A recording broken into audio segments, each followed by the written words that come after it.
We're really thrilled to present talk here today. And we will be talking about the healthcare, the nature of that, how to enter the market, how to understand what's really important. But before we will get there, I would like to thank our operational team, been running behind the scenes to prepare all this. So let's give them a great shout out and applause.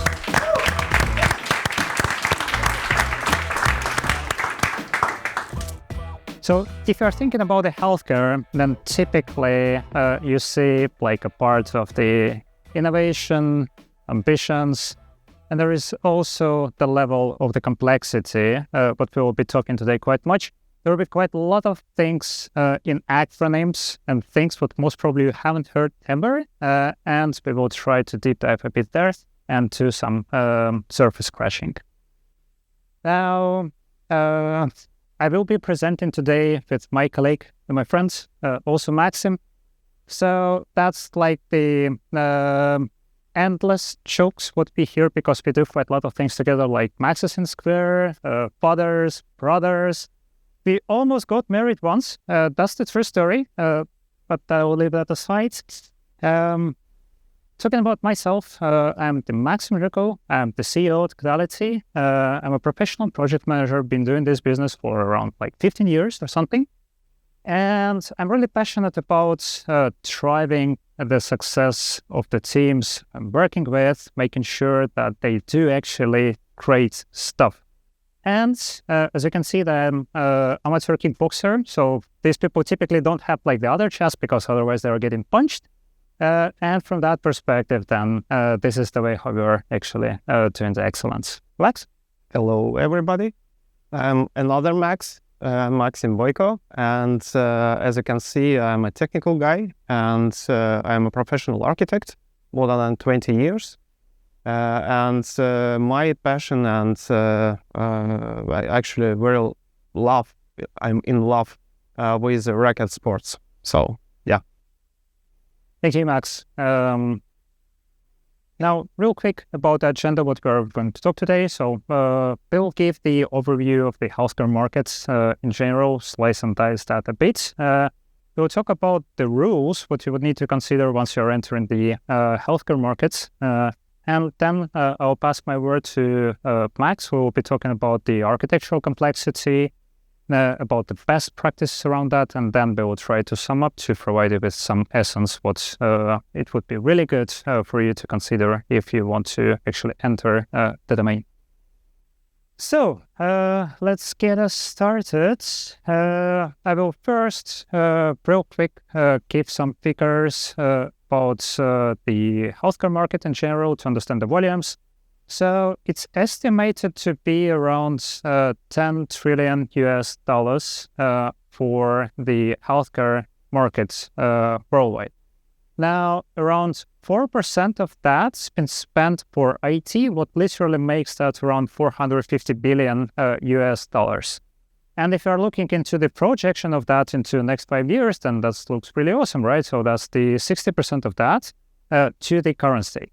Now, that might look really as a sweet spot, but there is always a couple of ifs. And now, there is no real presentation nowadays. You can skip without that guy, right?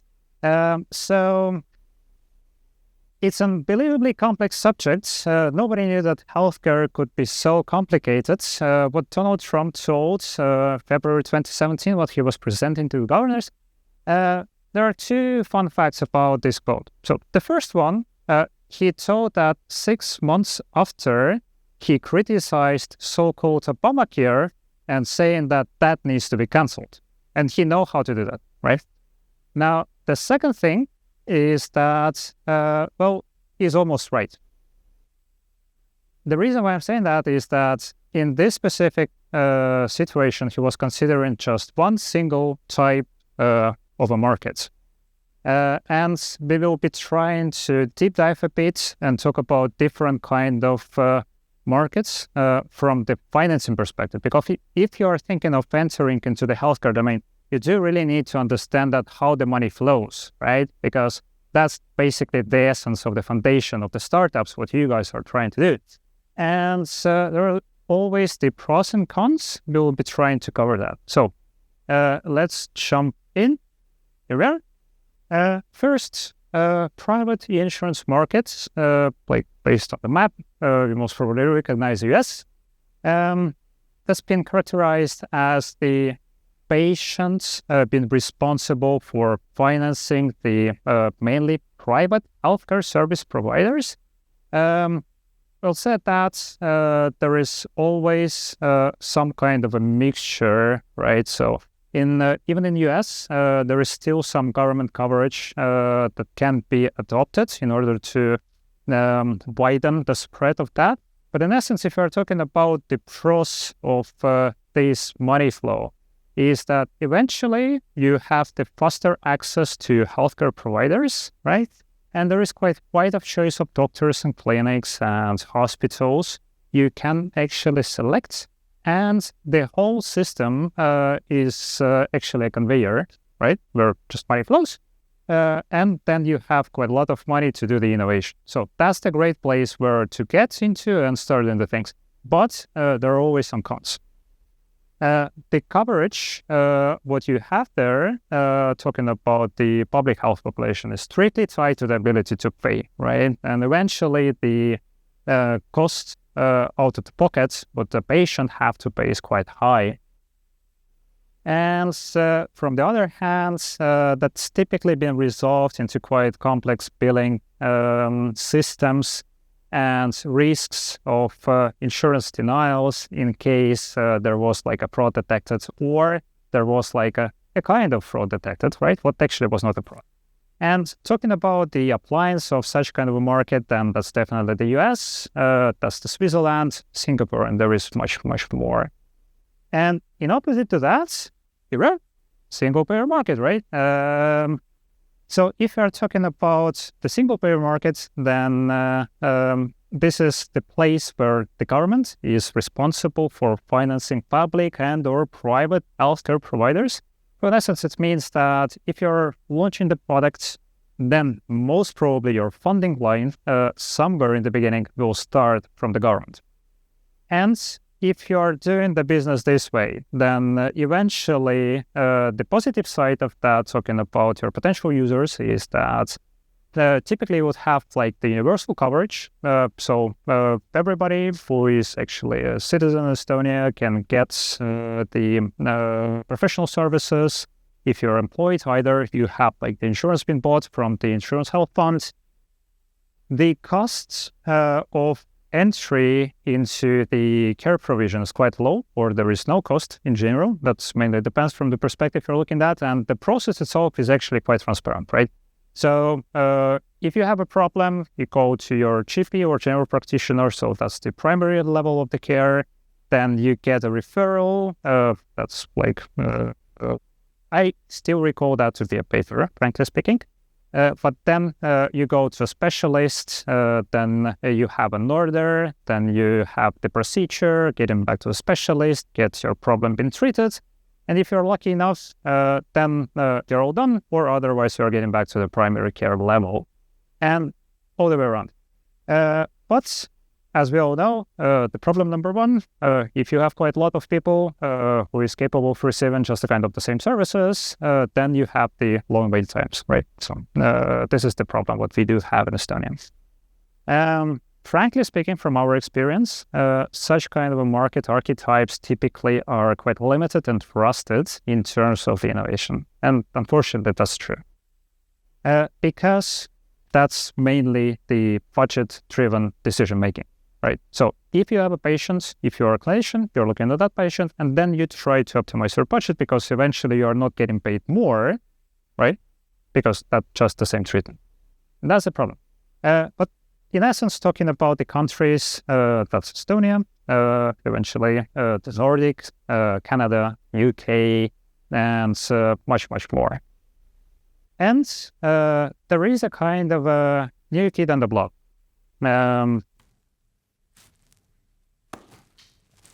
Value-based market. What's really intriguing in this case is that it doesn't really matter who is paying. But the clinicians are getting paid based on the patient outcomes. What does it mean? It means that if a person has a problem and he's getting into the care system, then the clinician is getting reimbursed only after it's evidence that the patient, not only survived, but rid of his problem, right? And like the real cool thing about that is that it's focused on the population health. So you're literally trying to make sure that all your population is actually healthy, right? So nobody is actually coming to the clinicians. That's effectively coordinated environments, meaning that you're trying to push not only the healthcare as such, but also the social care part, right? That's really important for the polymorbid patients, talking about the persons with multiple diagnoses or problems who are most usually like older people and need the social care as well. And then you try to combine them and make sure that you're actually running that in a single direction. And this thing also really relies on the innovation because you want to make that as efficient as possible. Now, there are, of course, some problems. Problem number one is that how do you define that the patients got treated, right? There is no single way to do that. Second, you are heavily dependent on data, and that's because of the reason to detect the fraud. So here we are, getting back to US. And unfortunately, you are tightly ruled by politics rather by provision of care. And due to that, literally, there is no country where actually that magic's happening right now. But what's a good thing is that there are pilots across the world. We have one in Estonia, there is US, there's Sweden, where the outcomes are probably the most impressive at the moment. Now, if you are talking about the markets and trying to understand that why it's important from the product development perspective, then that's real the way where you have to understand that how are you going to fit yourself into the cash flow, right? You need to make sure that if you are entering the market, you are playing together with those rules that are established there, because otherwise, and there will be big problems. Let's move further and talk a bit about the rules, what we need to understand within the market. I'm pretty sure that you guys know that guy. That's Hippocrates, who is like a kind of a father of the medicine. And he actually told the rule number one for all the clinicians, right? So that's the primum non nocere, also known as the first, do not harm. Now, there were around 2,500 years from the moment he mentioned that up to today. So the medicine was evolving, as well as the regulations around that. And here we are. The rule number one, once you're entering to the healthcare market, is that you do really need to understand the regulations, what you're entering to. And that's the what question behind that. Because this is something what tells you what you need to do to make sure that you're actually compliant with the things what are required here in the market. And this all starts from the national health acts, those vary from country to country. And actually quite interesting this because they're often shaped by political agendas, right? So if you have new coalition, here you are, you probably might change the strategy around the healthcare quite fast. And the positive side of that is that it's kind of native. So if you read that, you actually do understand the point behind that, right? So that's where they are. But the healthcare data is, I would say, the most sensitive data in the world, what you are working with. And you need to make sure that it's secured the proper way. So that's why you're actually quite fast running into the security regulations, talking about the ISO or EITS, what's the Estonian implementation of the previous standard called ISKE and stuff like that. And of course, if you are talking about the privacy and the data, then we're running to the privacy regulations. So here we are, the GDPR and the HIPAA in the US, and all those things are actually coming here together. And on top of that, we are almost definitely running into a cool thing called the MDR, which basically stands for the Medical Device Regulation. And this is something what people invented to make sure that the software what you're praying, or probably a PIA thing what you're praying, is not going to kill anybody, or at least make it as hard as possible to kill anybody.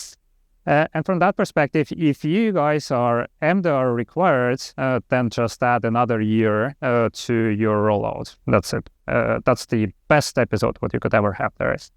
And if there are people who are insane enough to introduce the artificial intelligence into the products, well, I would say that, guys, the next 2.5 years, you will be waking up at night with the nightmares because you are most probably dealing with identified patients. And if you are doing the treatment decisions, then you're high-risk software. If you're high-risk software, there is nobody right now, at least whom I know in Estonia, who could tell you how you would pass the legislation. Here we are. Well, you might think that that's the end of the problems, right? Because, like, in essence, if you are kind of on a seed round as the startup, you are getting like a bunch of legal stuff, getting the lawyers, putting that in the room, saying that's okay, now here's the list, go and solve it. But as I've mentioned before, there is always like if, and that is the rule number 2. And here we start talking about the standards and the terminology. These 2 items are basically explaining you how you need to enter the market, right? And why is that important is that I haven't ever seen any single software in the healthcare that's working as a standalone. You always need to make sure that you are interoperable with the rest of the ecosystem. If you are providing service, be that, I don't know, let's say some diagnostic tooling, you will have to integrate with an EHR, a hospital information system. To do that, you will need to follow the standards. That's it. And if you're following the standards, then fortunately, there are quite multiple. So first, the data exchange standard, and that's basically stands for the way how you are applying the rules to make sure that every single byte what you're sending out is actually interoperable with another system. Here we come with the HL7 V2, HL7 V3, FHIR, and much more. The second thing, what's even important is about the data modeling, and that's the part where we are trying to step aside from the free-form text into the structured manner, and that's really important, especially in the healthcare, because you would like to make sure that you have the machine-readable opportunities for the software to running. And we jump into the OpenAIR, the ISO stuff back, and partially some FHIR implementation. And that would be really cool. That would be end, but no, unfortunately, you have the third component within there, and that's called terminologies. So, who know what terminology stands for? Raise your hand. Awesome. Thanks, guys. Not so much. I will try to explain a bit. In real simple words, terminology is basically the clinical specification of a concept, making sure that the same thing is understood the same way in whichever setup. So, other words, if you are saying that you are going for an X-ray of your leg to a hospital for a procedure, that will not end up as your skull picture, right? And from that perspective, then here below we have like a real cool example, what you start understanding like around in 5 years after we're working in the healthcare domain. What's from the numeric perspective translates into the radiographic imaging procedure, where the site is the lower limb and the method is the plain X-ray. That's basically the way how the rules work, and from the perspective where that actually leads you, that's another level of the things what you would rather need to start thinking about. And here, Max, I would like to ask you to jump into the presentation. Yeah. Thank you. So this was a easy part, right? Now it's a complex one. But actually, if we're talking about architectural complexity, then maybe some of you wants to see here some diagrams, complex diagrams, or some flows or whatever, but I will not show you any. Actually, how I want to look at this from a bit different angle. So to understand how this architecture vision could be composed and built, and to understand that, to understand those foundations, we need to start with understanding what are our roles and what are dimensions we are looking into. So basically, healthcare is happening on different levels. Like the lowest level is actually some simple hospitals or family doctor centers. And then, it's existing in every country. And then there are a lot of regional systems, which are usually implemented in so-called federated countries. I know examples in Canada, in Germany. Basically, level up is national systems where healthcare is happening. And good example is actually Estonia, which is like quite a good integrated into the central system. Another example is actually our neighbors Lithuania, which where it's also solved on national level, but going further, it even implemented on a union level. So European Union right now has different initiatives to implement the exchange of the data. They are starting from patient summary and prescriptions, and will go further. And from other side, there is a dimension which I call competence here, or domain. Then actually in every hospital, there are a lot of different management systems that are interconnected. And this, like, if we are looking at a whole solution, then actually we have like a lot of different solutions inside. Starting from financial management, which is like some accounting model somewhere. Then you have like registration model where you are doing different appointments. You are doing scheduling for the doctors. And then you have warehouse solutions to manage different medication packages, stuff which you need to distribute to pharmacies, whatever. So separate warehouse solution. Then you have a human resources management system, which is responsible for doctor schedules, vacations, appointments, whatever. All is managed there. Then you actually have a meal preparation and distribution in the hospital. Then you have pharmacy, etc., etc. So we have a lot of different stuff inside, and you need to understand that what is the whole picture is. And now going further, we need also look at how it's implemented in different countries, and we will look into Estonia and into some other world examples.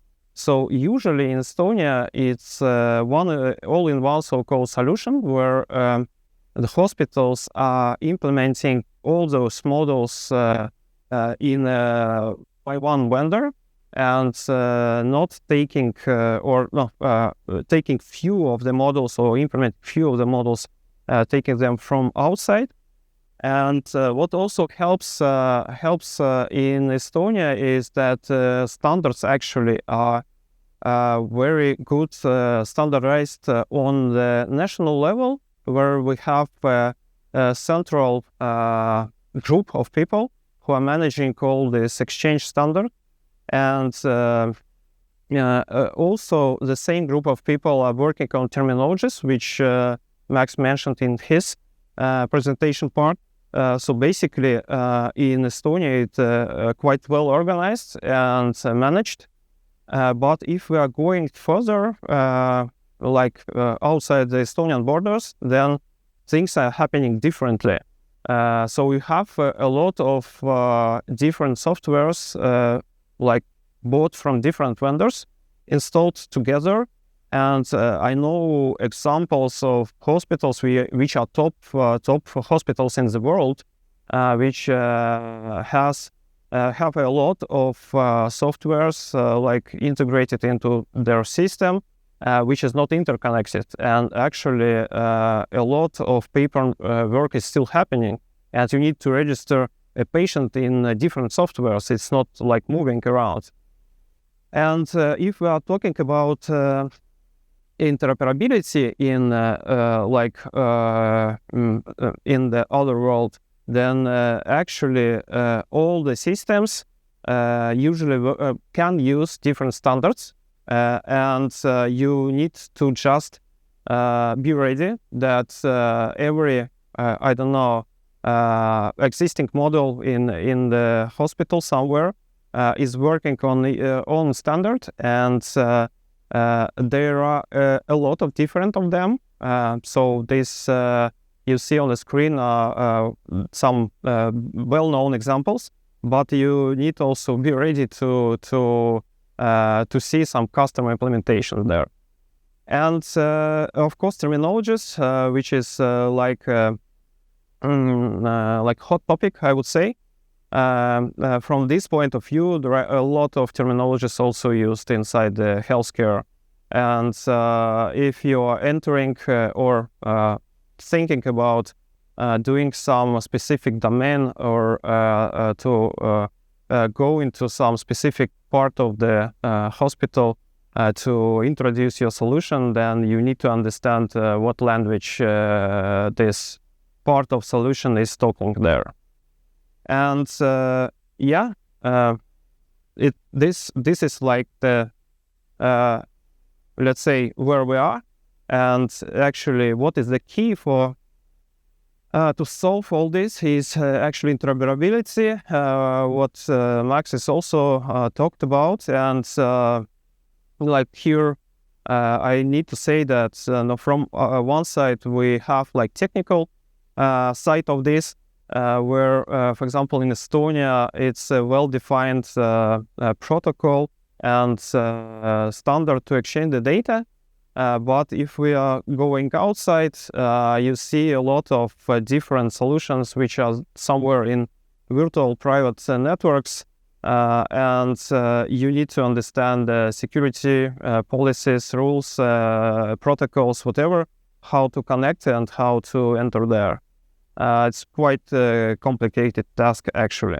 But the most important part actually is clinical interoperability, because this is where this communication is happening. And you need to understand a lot of different standards from the beginning. These are like most popular ones, and this for example, CDA is mostly used in Estonia. I also know that Australia is using that, but V2 is very popular also in the world. Usually used in lab systems, and some other TICOM is mostly used in radiology. And from the terminology side of view, then actually the list is big enough. But you need to understand, and when building your product, then actually you need to understand that you will be facing some terminologies. And usually, even if the implementation or the installation is using the same terminology you are trying to use, it doesn't guarantee you that you will talk to each other. So you still need to map your concept, your terms against hospital terminologies so that you are talking the same language. And this is one part of the complexity to understand. And another part, as you know, is the security. So you know that in healthcare, all is about patient safety. And if we are talking about like regular products, then usually you have like authentication and authorization. This is also in place in healthcare. So you have different permissions to make different actions, but you have a lot more. You have like consents when patients are giving the consent to allow some specific actions. So you need to account that. You have security labels, which is, let's say, very low level security for the records. So you can add the labels which are typically sensitive and restricted to different records in the system. Sensitive stands for some information which can be accessed, but you need specifically say that you are going and taking that information. Need to make some action additional. Then restricted actually is something which is hidden from the doctor, and only some specific very few doctors can see that, or you cannot see it at all. And of course, there are VIP patients, and this is also one of the things to account when building your product, to understand that you will not see all the information of all patients. But as you know, healthcare or like IT is helping us, but in healthcare you need to save lives. So basically there is a break the glass rule where you are overriding all the rules and doing your action, seeing some restricted information in the case of emergency. And usually for that there is an additional item which is audit, where you're still doing this action, but your action is audited. And this is important to understand that this should be definitely in place on different levels. Like business level of audits, there are TB level of audits and this all this stuff. I have an example where like some 10 years ago or more, there was an VIP person in the hospital, and the information was leaked out from the hospital to the newspapers, and the person who leaked the information was found within 5 minutes. So this is like where audit is in place.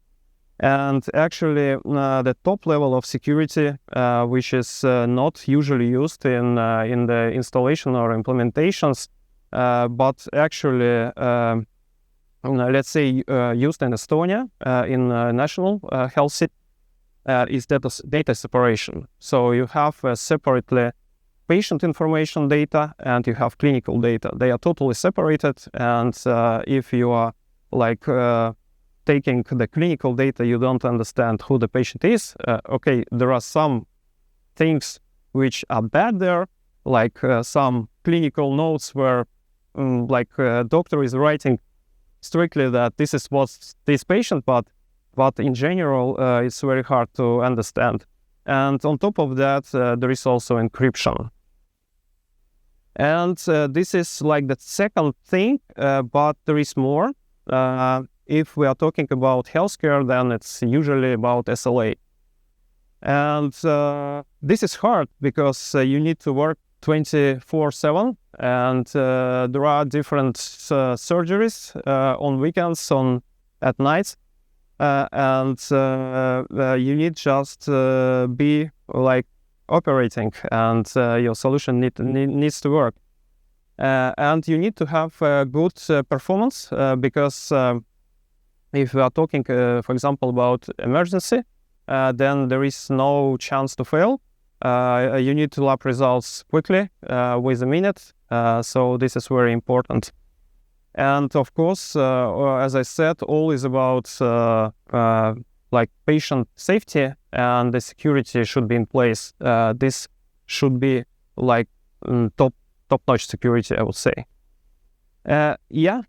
These are aspects you need to pay attention to So these are like fundamentals, I would say, or foundation to start with when you are envisioning or doing architecture vision of your product. No, because actually, no, first, as I already mentioned, you need to understand on which level you are working. Are you integrating into some module? Are you integrating into the hospital level, or are you integrating in regional level or level higher? You need to understand that interoperability is crucial because if you cannot talk to other system or you cannot understand what is the lab results about, then you are failed actually. Of course, security first from the beginning, because I have seen multiple startups where people are saying that we are surviving, we don't care right now about interoperability, security, but I have bad news for you. Actually, if you are not designing that from the beginning, you just failed and you need to write whole solution. Because security is very difficult, I would say. And yeah, of course, make performance and security tests because of patient safety and do not harm rule. This is like I would say the foundation you need to start from. This is where you need to look into from the technical perspective. And to wrap up, I would ask again Max to go here. Thanks. On the stage. Thanks, Max. So as you might probably have understood that there is really quite a lot of things happening in the healthcare, and that's really complex. There is no real way around that. Talking about the phrase stated here that you don't know what you don't know, every time I hear that, I have a kind of like flashbacks. I heard it so many times that at some point of time I started really like hating that. And you know what? While preparing this presentation, we were Max joking that even here we learned something here. To give you the essence of the presentation,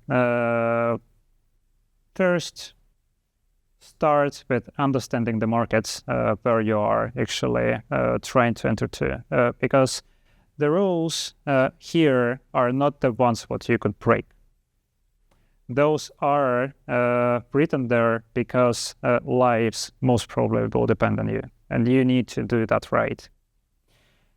See the big picture right. The architecture complexity is really important. You need to do the smart decisions where to invest your time and your money, because otherwise you might really easily end up with on a seed level, just like stating in your capex that you're going to rewrite the whole application because that's all screwed up. And for the last point, we had a chance with Max to talk to Graham Grieve this week, actually, who is like another father for the healthcare, but that's more like electronic healthcare, who has actually written the PHIR standard. And one thing what he told that healthcare products are the most configurable products in the world, because if you want to dream big and you want to enter like another market, you need to think about that in the beginning, because otherwise bringing all those things inside is extremely complex. And that's about it, guys. Thanks a lot. I really hope that,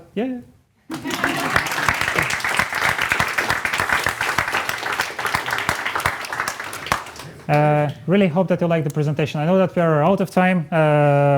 Not sure if we have the time for questions, probably one, if there might be. One is fine. Great. Even 3 is fine. Awesome. But anyhow, we are staying here for the network afterwards. So if you have something to discuss, just step by and talk to us. Thanks a lot.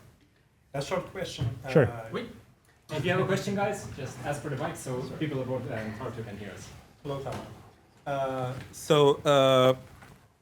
Simple question. What's Kodality place in all this landscape? I understand that you do know, but I'm not working for Kodality, so Yeah. that's the question. Thank you.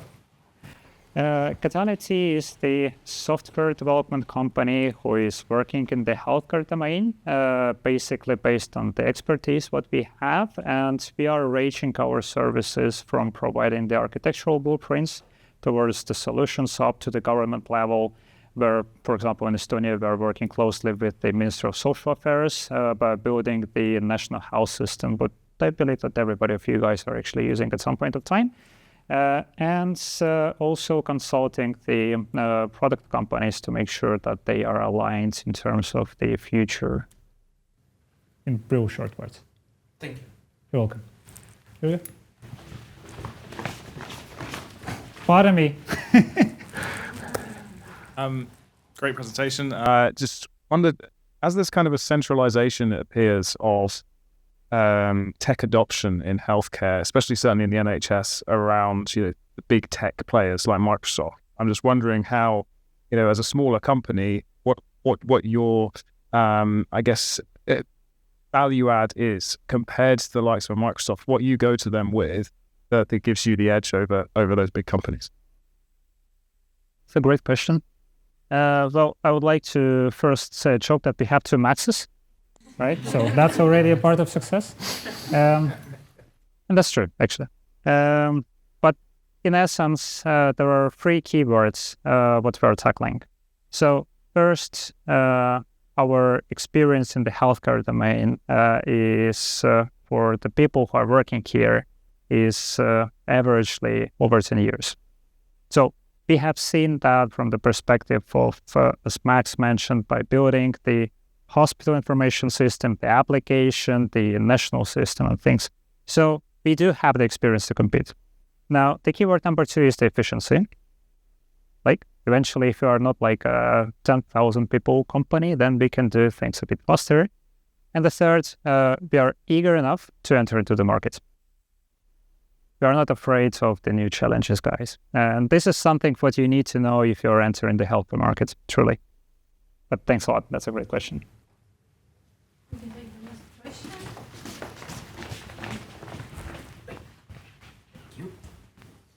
So let's, you said you do product consulting. So let's imagine I have a amazing new product, AI that detects cancer or something like this. And let's imagine I have interoperability, security, some of these parts.